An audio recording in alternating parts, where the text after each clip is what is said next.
Edie Finch is one of the most vilified characters in what remains of Edith Finch. While many see her as this poor elderly woman who has suffered immense loss as her entire family died out around her, many others view her as a neglectful mother and grandmother who used her belief in a family curse as an excuse to not hold herself accountable for her role in the deaths of her children and grandchildren.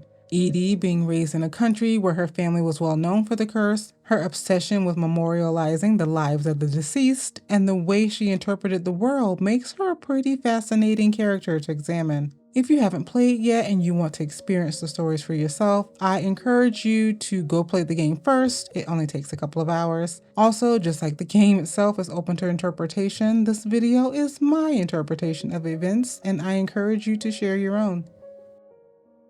Edie, just like the game's protagonist, is also named Edith Finch. She went by the nickname Edie and later became Edith Sr. when her granddaughter was named after her.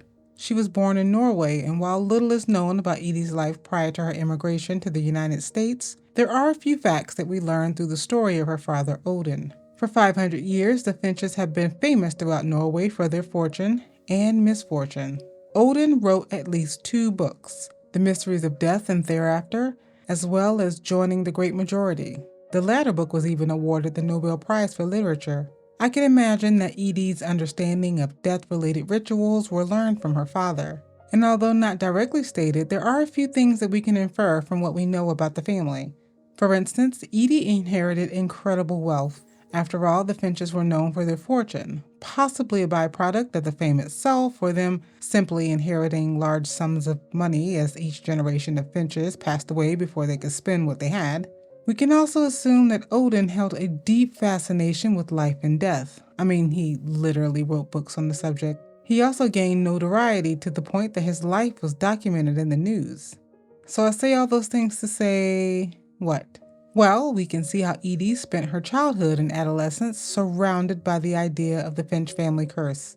She was raised in a home with a father who dedicated his life to studying death and the afterlife, and the family was famous because of their series of unfortunate events.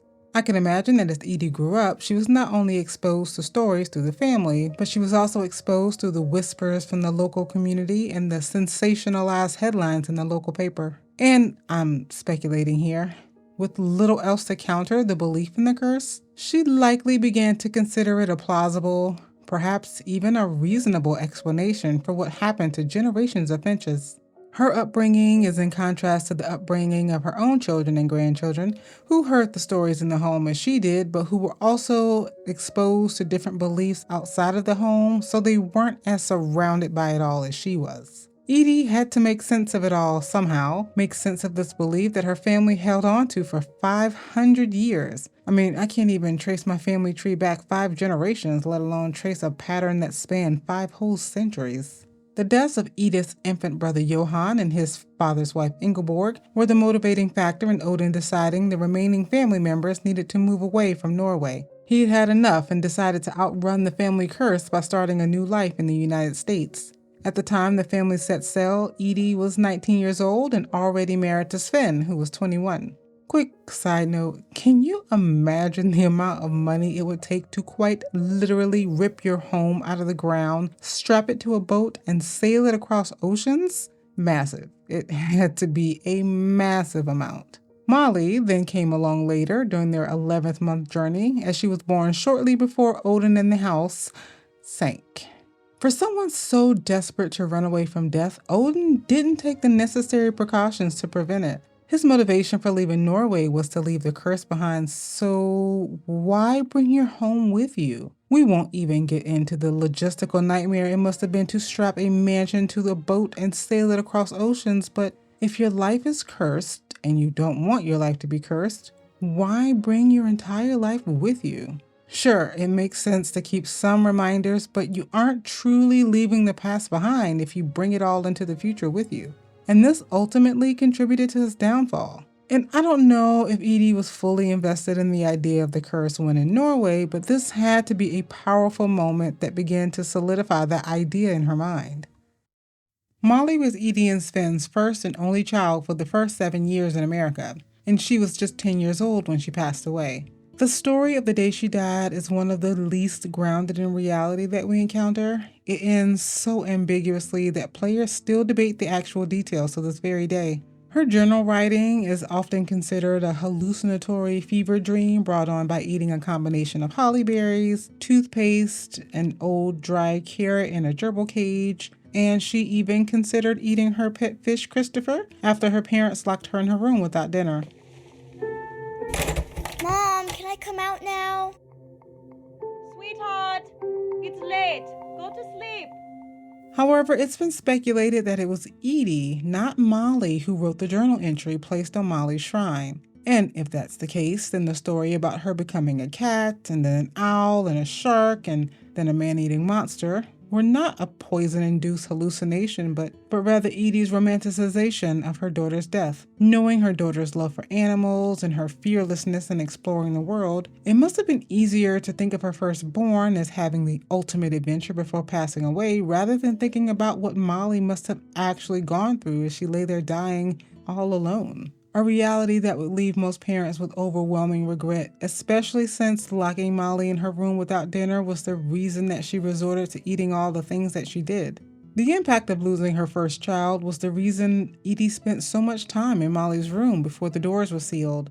While yes, anyone can pass away at any time, in the minds of us as parents, we aren't meant to outlive our children. It's not uncommon for parents to leave their children's rooms undisturbed for months, even for years after their passing, as a reminder that they were there, that their lives weren't supposed to end. Sometimes they do it to keep the memories alive.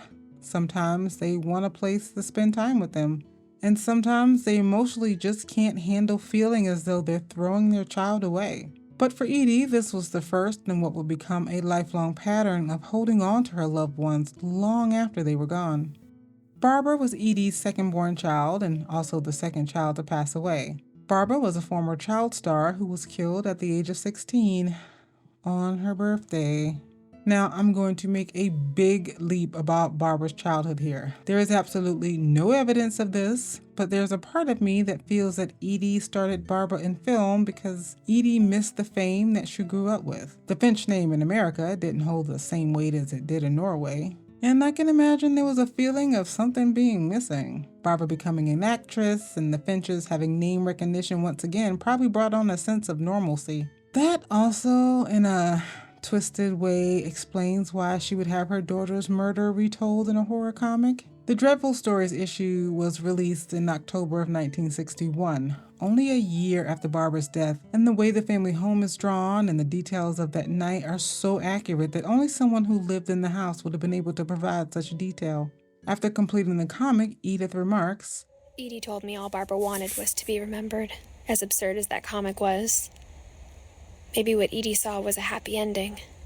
And this statement feels true, at least for Edie.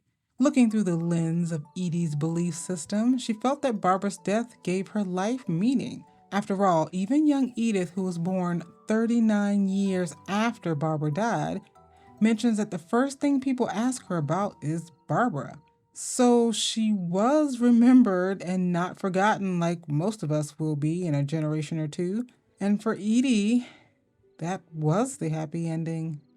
Now, let me be clear, I am not suggesting that this was in any way okay. I'm simply exploring the potential motivations for Edie's actions. This includes the actions that led up to the death of her son, Calvin. Twins, Calvin and Sam, were Edie's third and fourth children, who were only 10 years old when Barbara died, with Calvin's death occurring just 1 year later. Allowing a child to swing on a swing placed in a tree on top of a windy cliff is dangerous enough. Making the chain long enough to swing over the side of the cliff and over a rickety fence that looks like it's more likely to hurt someone than help anyway is completely reckless. Especially knowing that your child is a bit rambunctious and has already broken a bone. The parents should have known better, but there's starting to be a pattern growing of Edie either not having the foresight to consider the possibility of the bad things that could happen or just completely ignoring it. It's a trait that we see with Odin, that inviting the potential for disaster.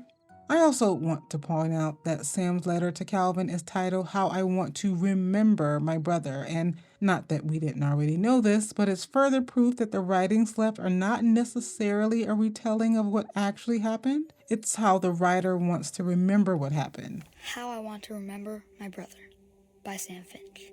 It's much easier to believe that in some poetic way that your brother was fulfilling his dream, that his death was not simply the result of a tragic accident, but an unfortunate outcome of his determination to live life on his own terms. And this reworking of death to be a profound or meaningful experience, rather than acknowledging that what actually happened just fucking sucked, is a trait that Edie does with her father, her children, and even her husband Sven. Edie preferred to perceive Sven as having been killed by a dragon rather than acknowledging the fact that he fell off of a dragon-shaped slide that he built for their son Walter's 12th birthday. She even kept the picture of him falling to his death as well as the broken branch that caused it to collapse. And of course, she left the debris of the broken slide in the pond because she didn't want that moment to be erased. Not wanting to disturb the memory of the dead is why so much of the Finch home is tacked onto itself, because Edie wanted to leave everything just as it was.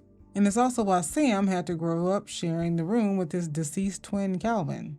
Edie just roped off Calvin's side like some sort of museum exhibit, placing the importance of preserving the memory of one son over the mental and emotional health of the other. Sam just had to endure it until he turned 18, enlisted in the military, and was able to exert some control over his life. Sam was the only of Edie's children to have his own children, being the father of Don, Gus, and Gregory, and he either inherited or learned or accepted his mother's tendency to cling on to memories of the past. After his divorce with Kay, he kept a box full of memories of her, and he only slept on his side of the bed, leaving her side of the bed virtually untouched. He would also sneak back into his old room via the back way to spend alone time with Calvin, even building his own personal shrine separate from the one his mother put together. That's why it's so sad that just as his mother made him share a room with his deceased brother, he had Dawn do the same after the passing of her brothers Gregory and Gus. We can see how deeply the loss of his brother affected him, so you'd think he'd not put Don through this, but he's a Finch, so... Interestingly, after Barbara's death, both Calvin and Sam vowed to never be afraid again, and this was reflected in how they lived their lives and how they met very similar ends. Just focus on the camera. Try not to think about... Dad!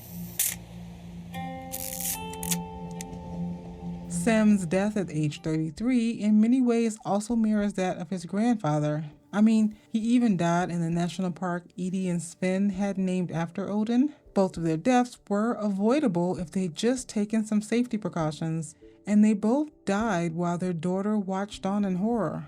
I wonder if this is in part why, despite their differences, Edie and Don still had this connection. I'm sure it was Edie who raised Don after Sam died, and Don not only named her cat Molly, but she named her daughter Edith. Death had a real influence on how they navigated their lives. Meanwhile, experiencing death at the death defined Walter's entire life. Oh, Walter, poor Walter, never really recovered from all of the traumas in his life. At the age of 8, he witnessed the murder of his sister Barbara on her birthday while he hid in fear, and then on his birthday, he witnessed his father fall to his death on the gift that his father built for him.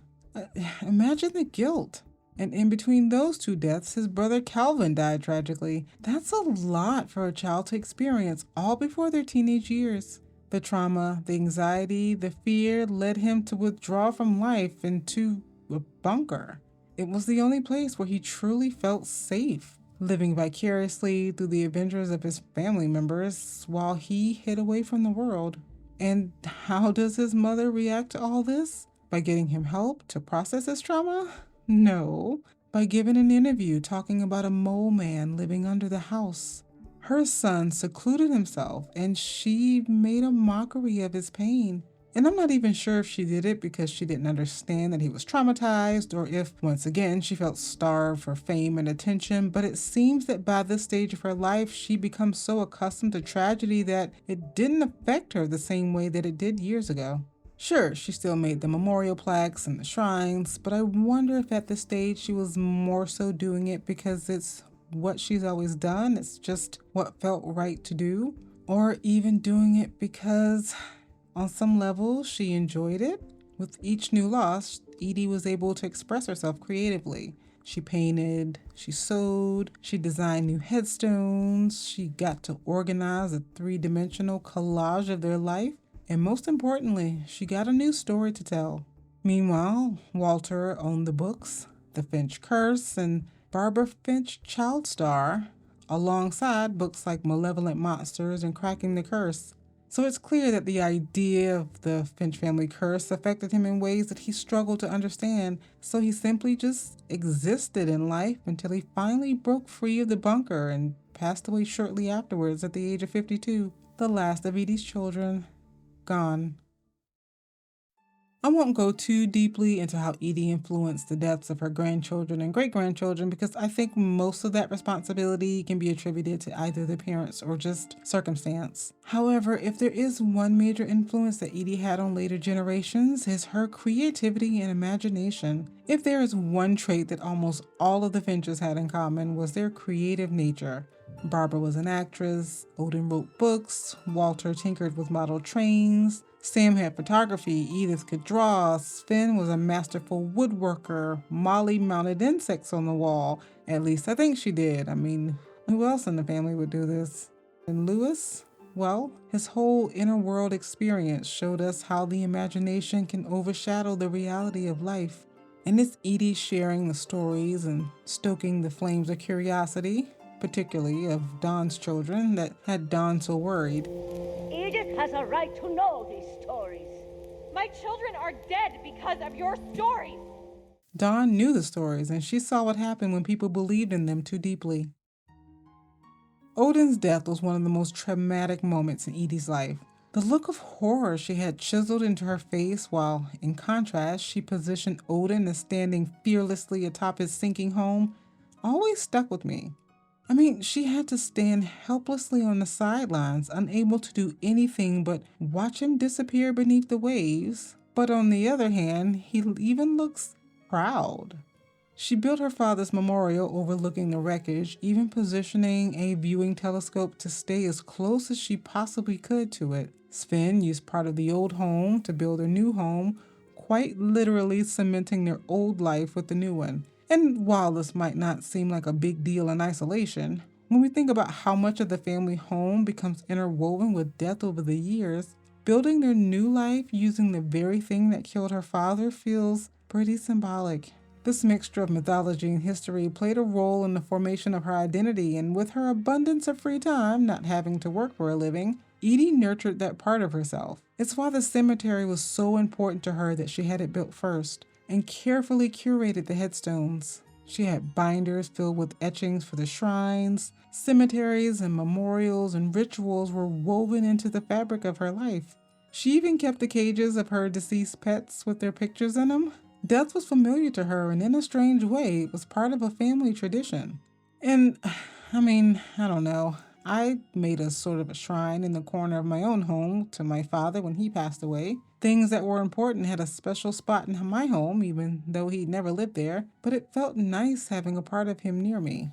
Edie told Edith that every Finch was buried somewhere in the library, and we can tell by the cot nestled between the bookshelves that Edie spent a lot of time there, surrounded by their presence, reading, learning, trying to put together the pieces of her family history in a way that brought her some answers. Edie never strayed far from the curse. She spent every day of her life overlooking her home peeking out from the water.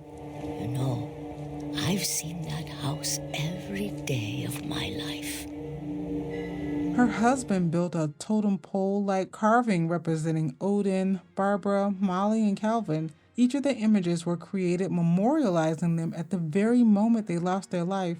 I don't know if Edie asked him to make these or if they were his own doing, but you have to admit that it's not everyone who can stand to look at, let alone place it on their private beach. Can you imagine spending that much time staring into the faces of your dead children?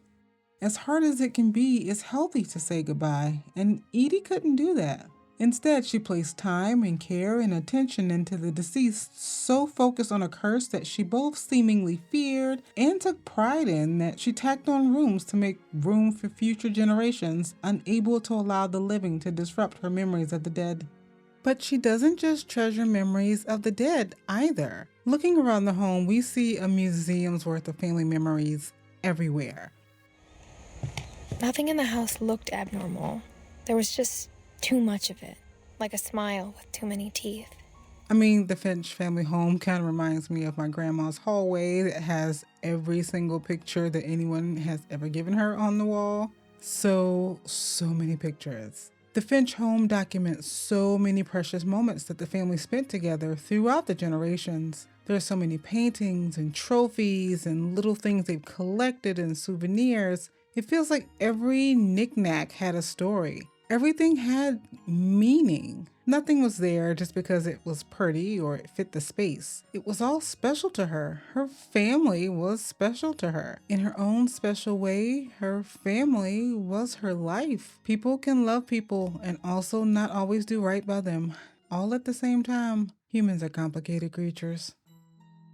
On the night of Edie's death, Dawn tells her that she and Edith are moving away, and Dawn wants Edie to go to a nursing facility for someone to take care of her after they leave. But in true Edie fashion, she doesn't want to go. She doesn't want to leave her home. She wouldn't even leave her home for a forest fire. As Edie and Dawn argue, Edie sends Edith into the library where she started writing a book on the family, starting with the night that Edith was born. Dawn had previously sheltered her daughter from all of the stories, but Edie took it upon herself to share them with her great-granddaughter anyway, against her mother's wishes. She felt that it was important to pass the history on, while Dawn did all she could to shield Edith from it.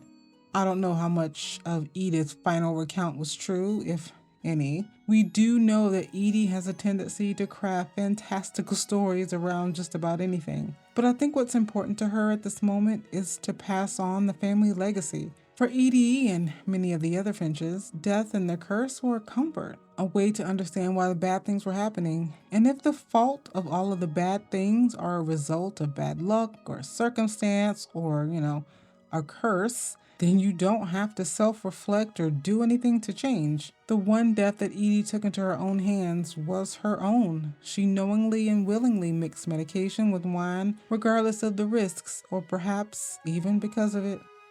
Edie has always fascinated me. On one hand, she can be viewed as someone who was unfortunate enough to suffer loss after loss, or she can be viewed as the cause of most of it. This video was inspired by the title of Joseph Anderson's The Villain of Edith Finch, which popped up on my home feed, and after I wrote this script, I went back and rewatched this video, which I hadn't seen in about 3 years, and I noticed that we touched on many of the same details. I'll include a link for his video in the description in case you're interested in hearing his perspective. Well, that was my interpretation of the situation. Feel free to share yours in the comments, or just leave a like if you'd like. And if you're in the mood for more stories about death and grief, feel free to check out my video on Grease. It's an indie darling. I'm Journey, and I'll see you in the next one.